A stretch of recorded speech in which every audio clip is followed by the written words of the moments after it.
여러 가지 사항들을 설명드리겠습니다. 제가 설명에 앞서서 저희 회사를 간단하게 소개해 드리겠습니다. 저희가 올해로 한 30년 정도 됐고요. 주로 중대형 프로젝트를 많이 수행을 했는데, 그 중에서도 특히 고급 주상복합 대단지를 주로 많이 수행을 했습니다.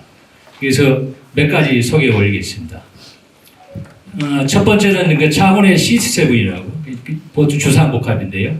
대략 한 40평에서 100평짜리 한 1000세대 정도 되는 그런 대형 단지고, 여기에 호텔하고 또 쇼핑몰, 그 다음에 비즈니스 센터까지 한 대형 단지가 되겠습니다. 그 다음에는 서초동 더 미켈란 공동주택인데요. 이 부분은 서초동에 서리풀 공원이 있죠. 그 근방에 있는 80평에서 100평 정도 되는 70세대 정도 되는 고급 빌라가 되겠습니다. 그 다음에 마산의 메트로시티인데요. 여기는 한 55층 정도 규모인데 대략 한 2000세대 되는 마산의 그 랜드마크가 되겠습니다. 그 다음에 최근에 시공한 시아 프로지오에 이것도 한 1200세대 정도 되는 주상복합이 되겠고요. 나머지 의정부 추동공원에 지금 저희가 몇 년 전에 준공했는데 그 공원의 특례 사업으로 제가 한 부분인데, 여기도 한 1800세대 정도 되는 고급 단지가 되겠습니다. 그리고 마지막으로 저희가 그 최근에 준공된 동해안의 그 속초 대포항에 아마 동해안에서 최고급 호텔이 되지 않을까 생각이 드는데, 바나트리 카시아 호텔입니다. 간단히 저희 회사 소개를 드리고요. 지금부터 재건축 검토안에 대해서 설명을 드리도록 하겠습니다. 설명 순서는요, 일단 구역 현황하고, 그러니까 단독 재건축하고 통합 재개발에 대한 비교를 간단히 하고, 그 다음에 단독 재건축 검토안에 대해서 설명드리도록 하겠습니다.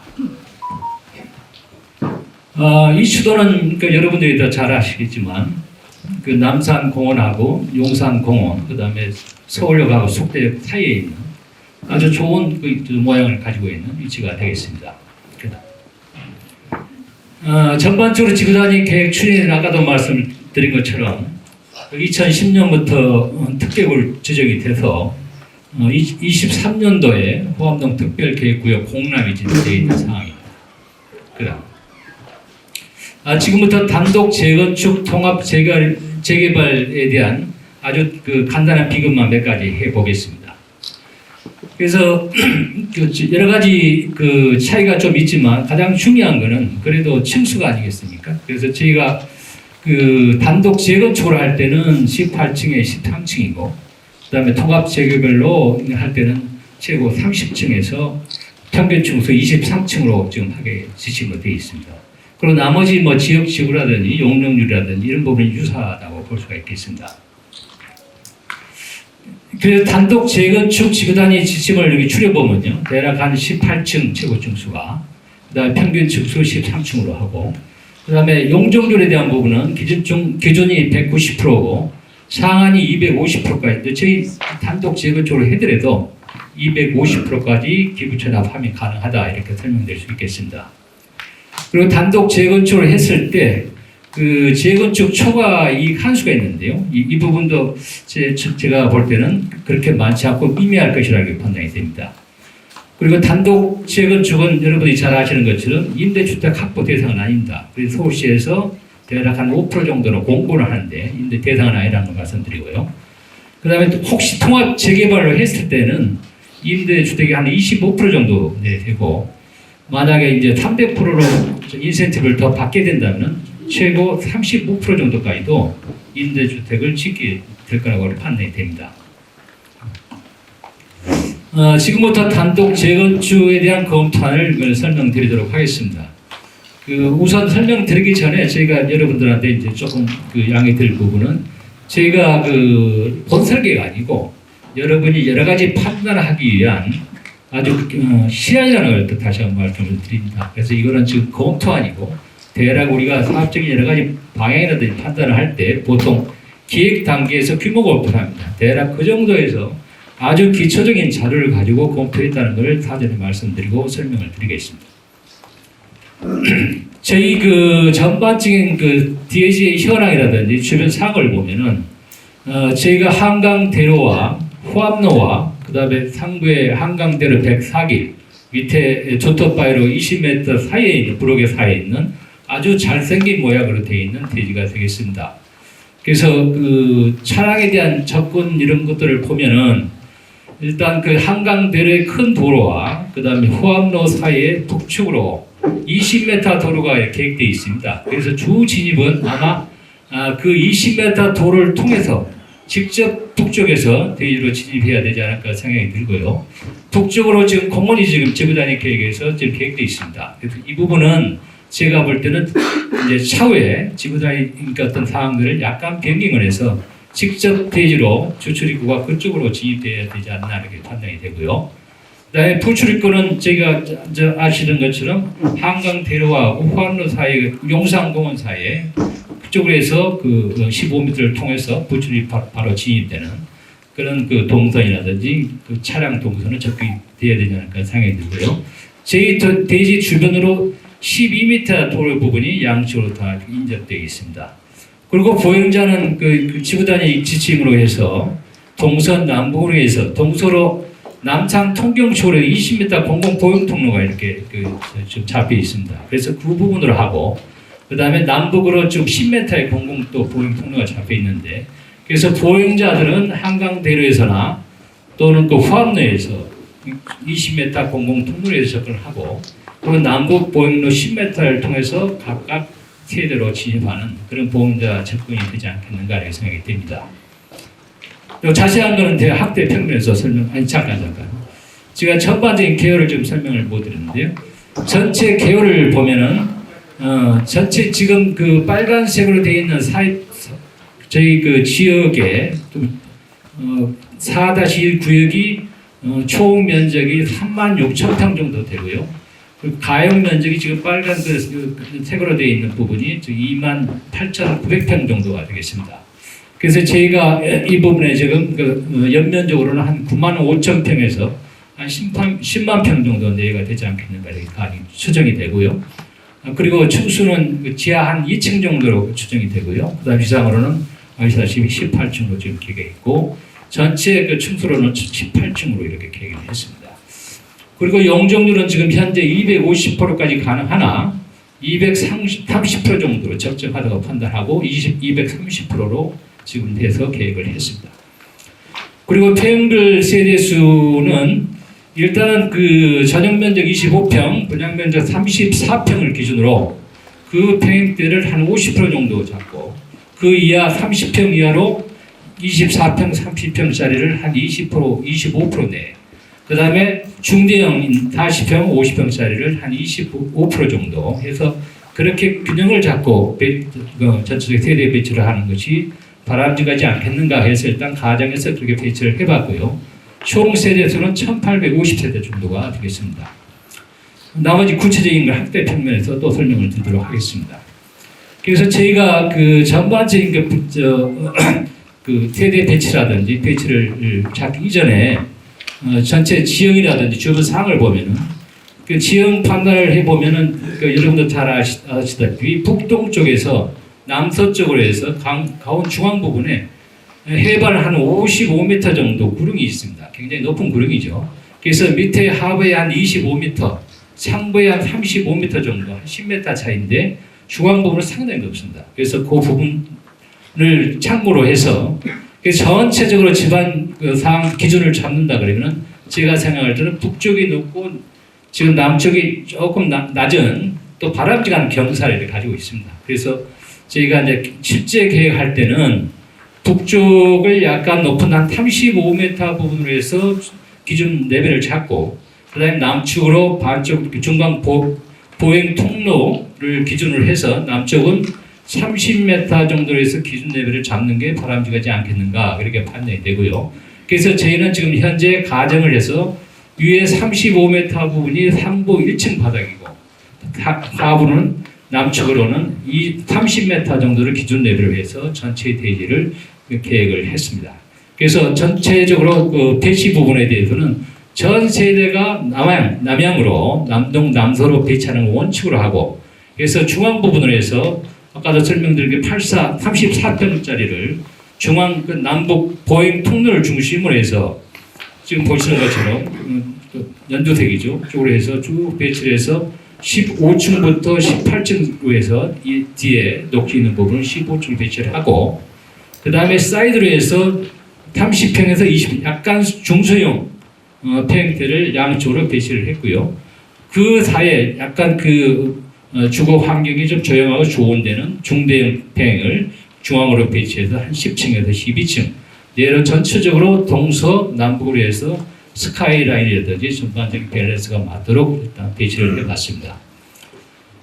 그리고 저희가 이제 전체 지금 공교롭게도 지금 저희 대지가 북쪽에서 앞쪽에 한 400m가 이렇게 길이가 되고요. 동서에 한 300m 정도 폭이 됩니다. 그래서 꽤 큰 단지인데 공교롭게도 지금 지구 단위 지층으로 동서쪽으로 공공보행 통로가 한 20m 이렇게 돼 있죠. 남쪽으로 10m가 돼서 전 대지가 4영역으로 저렇게 구분되게 되어 있습니다. 그래서 저희가 전체 한 1850세대라고 보면 한 영역에 한 450가구가 이렇게 배치되는 이렇게 형상으로 지금 되어 있죠. 그래서 각 450세대에서 한 500세대 되는 각 영역이 이렇게 형성이 되게 되어 있죠. 세미 퍼블릭한 그런 공공보행 통로를 이렇게 구분지어서 그래서 각 영역마다 어린이 놀이터를 포함해서 적용 공간을 각각 갈 수 있게끔 그렇게 충분히 계획이 가능할 것 같고요. 그래서 전체 중앙 부분에 주민 공동 시설, 그러니까 커뮤니티 시설이죠. 중앙의 상부하고 하부의 단지 레벨을 이용을 해서 중앙 광장이 동서 보이는 축에 한 30에서 한 50m 정도의 광장이 만들어질 수 있습니다. 그러니까 광장을 위해서 집안의 경사지를 이용해서 직접 지하층으로 진입을 하죠. 지층으로. 그래서 그 부분으로 해서 전체 주민 공동시설을 한 1,500평에서 한 2,000평 정도 이렇게 중앙에 배치하면 되지 않을까 생각이 들고요. 혹시 필요하면 16층 상부에 여기서 보시는 것처럼 상부 브릿지를 스카이 브릿지를 활용해서 스카이 라운지 이런 부분들을 향해서 지하에 있는 그러니까 지층에 있는 주민 공동 시설하고 연계해서 주민 공동 시설을 만들어 주면은 어느 고급 단지에 못지않는 훌륭한 주민 공동 시설이 단지 전체의 중심에 이렇게 계획될 수 있겠다 이렇게 생각이 듭니다. 그리고 저희가 아까도 근린 생활 시설 이제 최소 필요한 주민 편의 시설이 이제 꼭 들어가야 되죠. 그래서 전체 저희가 아까 단지 지형에 대한 여러 가지 설명을 드렸는데 그래서 저희 단지가 주변 도로보다 약간 들려 있습니다. 그래서 지형을 이용해서 남동쪽하고 북서쪽으로 그러니까 단지는 이제 1층 이상 올라가 돼 있겠죠. 도로는 25m고 남쪽은 집안은 30m가 되겠죠. 그래서 그 딜레이는 밑에 지층 부분으로 해서 남동쪽으로 상가를 집어넣고 근린 생활시설에 또 북서쪽에 진입되는 좌측으로 해서 거기도 지금 한 30m 정도에서 집안이 한 35m이기 때문에 집안이 지형을 이용해서 그쪽에 또 근린 생활시설을 일부 집어넣어서 근린 시설을 이용하는 사람들과 단지의 여러 가지 내부의 저격이라든지 그런 부분하고 형리가 되니까 좀 더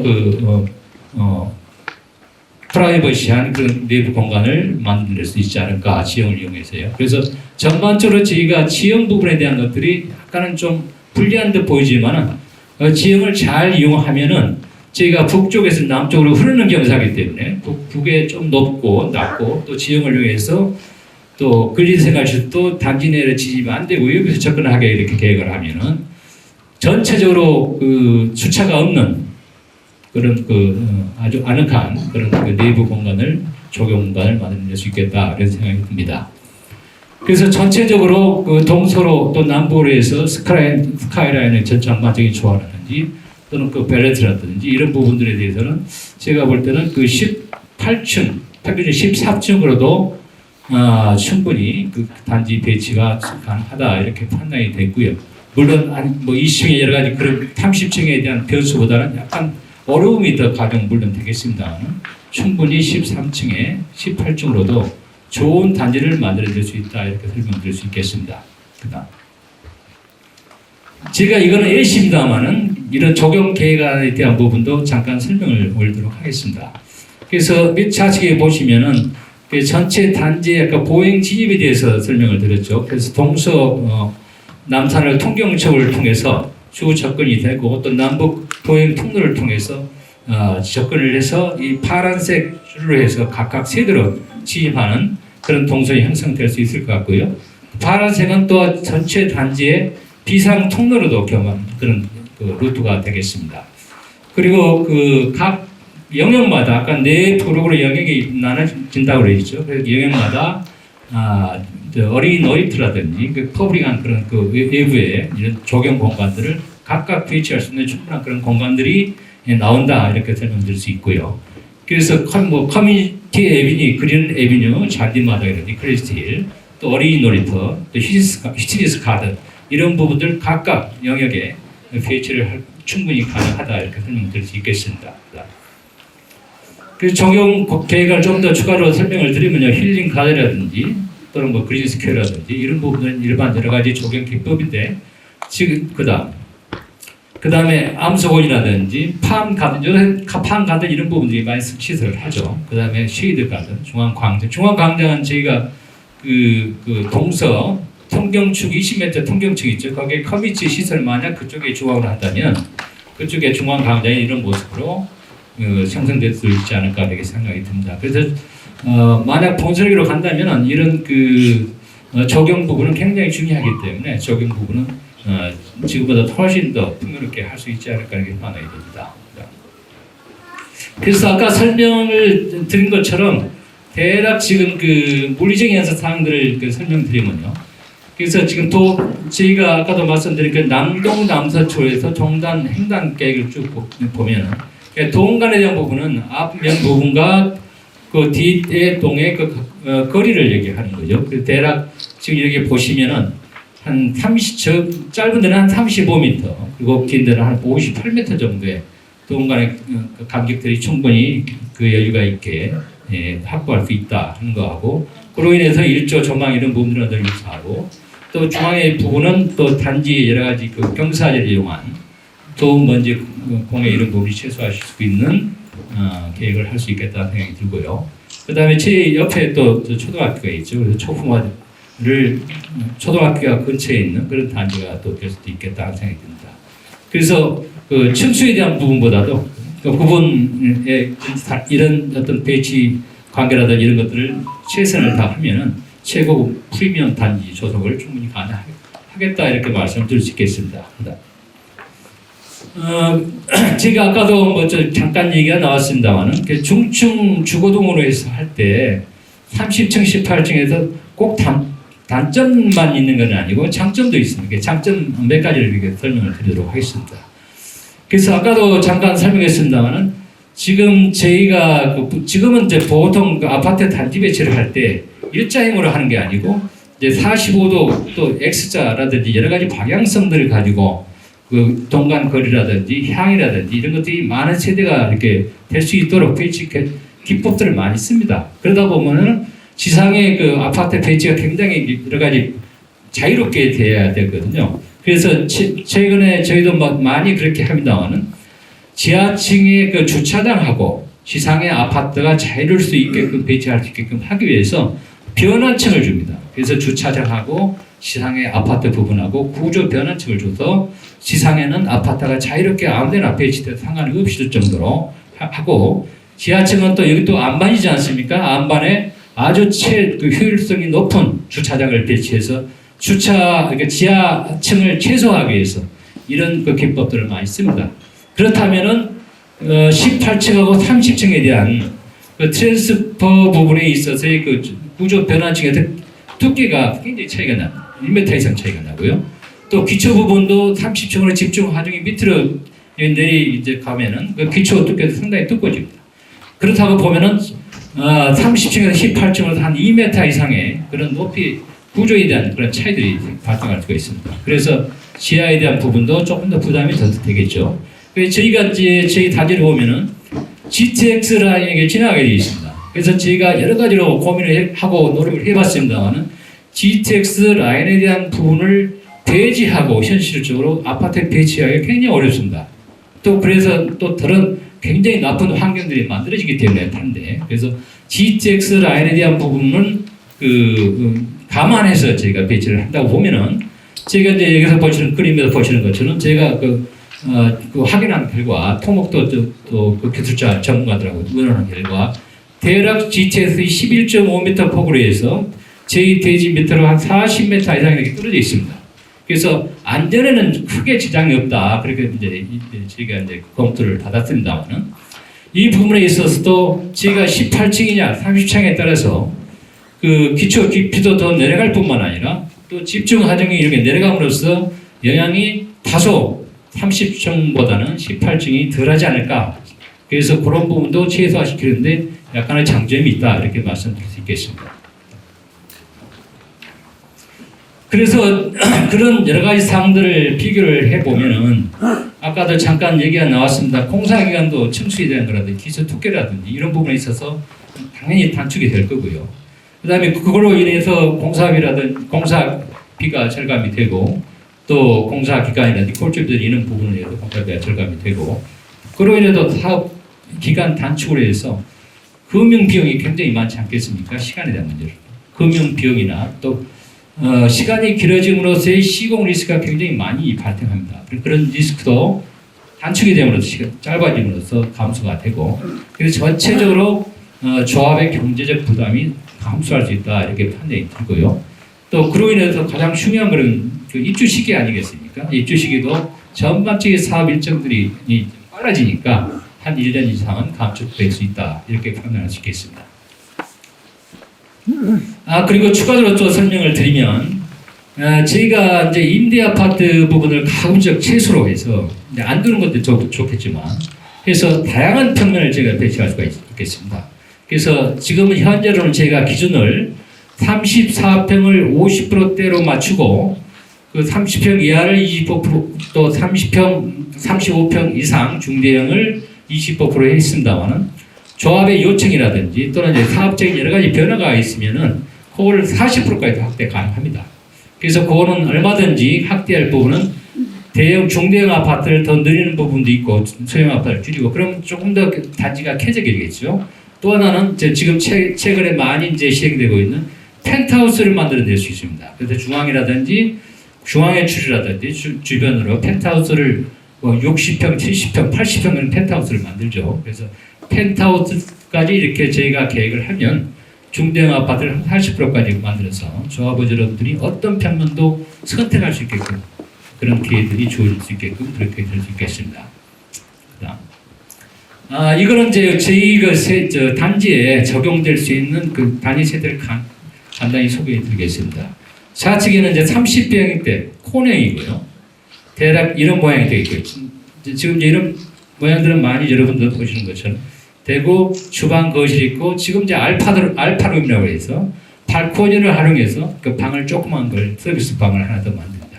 그리고 우측에는 이제 가장 일반적으로 4웨이로 이렇게 방이 3개고, 그다음 주방 또 다양한 것이 있는 형태가 되겠습니다. 그리고 밑에는 그런 내부 분위기고요.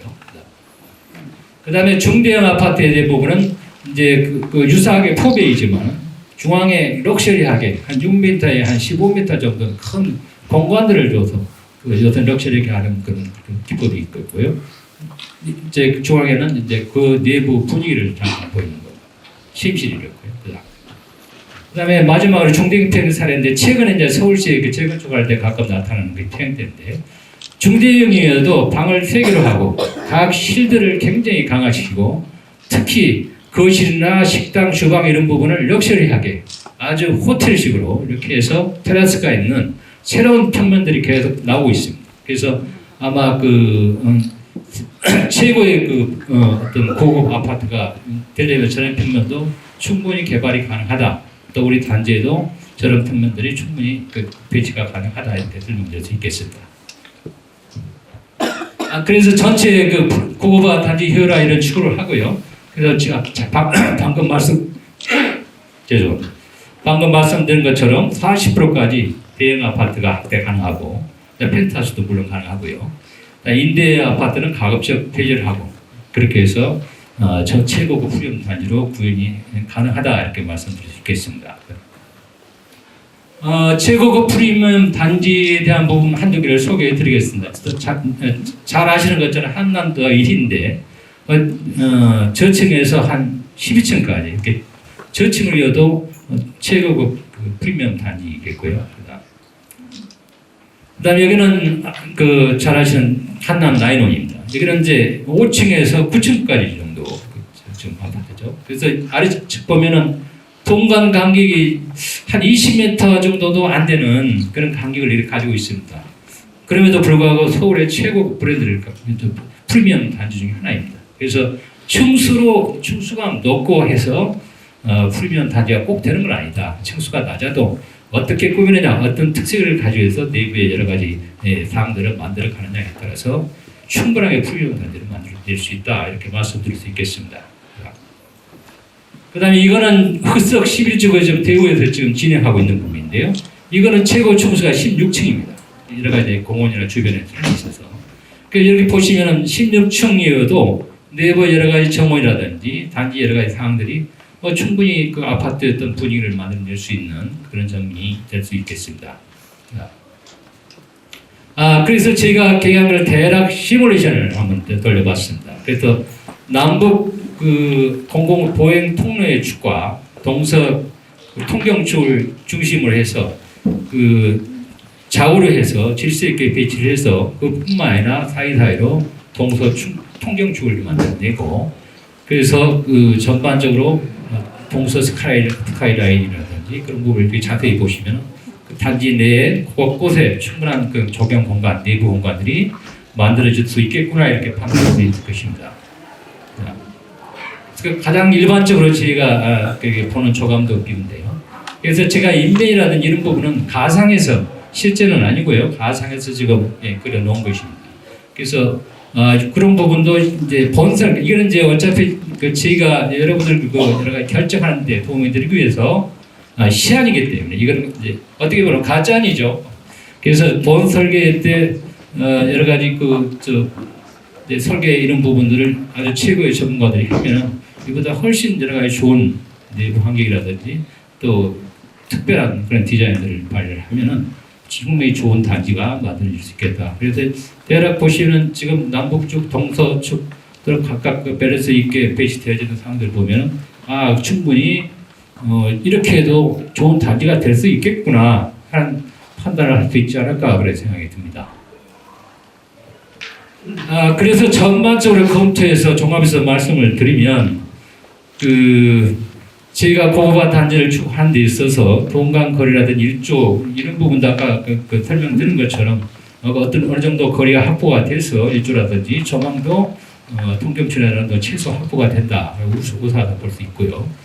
그 다음에 층수가 조금 낮아다 지하 굴착이라든지 깊이가 져서 공사비에 대한 부분도 약간 유리함이 있고 그로 인해서 공사 기간이 절감이 돼서 사업비 절감이 되고 또 빠른 입주가 가능하다 이렇게 말씀드리고 있고요.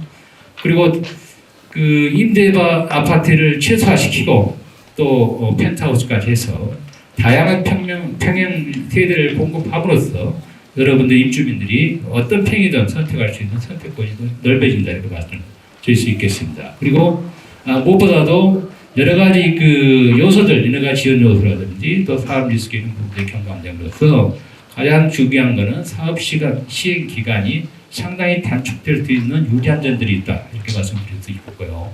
그래서 전반적으로 결론을 저희한테 말씀을 드리면 중층으로 해도 18층이 아닌 건 아닙니다.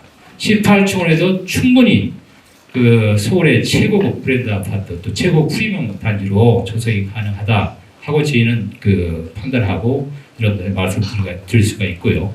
제가 짧은 시간에 검토를 했기 때문에 다소 미흡한 부분이 없지 않아 있습니다. 근데 이거는 제가 본색이 제가 아니고 이제 앞으로 대한민국의 최고의 건축가라든지 전문가 집단이 선택이 돼서 본 설계를 할 텐데 그런 분들이 지금보다도 훨씬 더 좋은 단지 계획이라든지 설계를 하면은 충분히 대한민국 최고의 아파트 위치가 또 최고의 위치 아니겠습니까? 그 아파트를 만들어낼 수 있다고 저는 확신을 합니다. 하여튼 여러 가지로 또 미흡하지만 들어줘서 감사합니다. 감사합니다.